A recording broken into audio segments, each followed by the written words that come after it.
Luis, and their 14-year-old daughter, Chantal, to start a new life in Paris. Luis divorced her in absentia not long after this. He was granted full custody of Chantal, given that Charo had cut contact with her daughter of her own volition. This decision would be the catalyst for a series of devastating events. In Paris, John introduced Charo to cocaine and she quickly became addicted.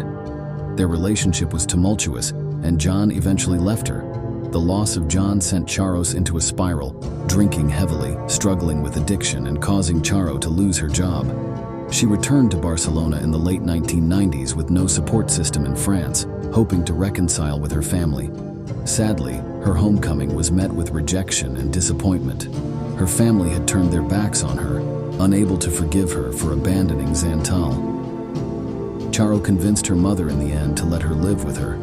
Still, Charo's alcoholism and drug addiction only exacerbated the situation, leading her mother to eventually kick her out in 2000.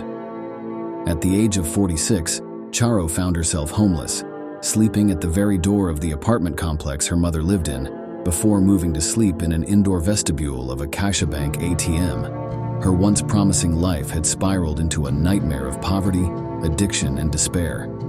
Despite her struggles, Charo clung to the few possessions she had left, including an expensive mink coat that warmed her during those cold nights on the streets. However, even this tiny comfort was cruelly taken from her on her very first night as a homeless person.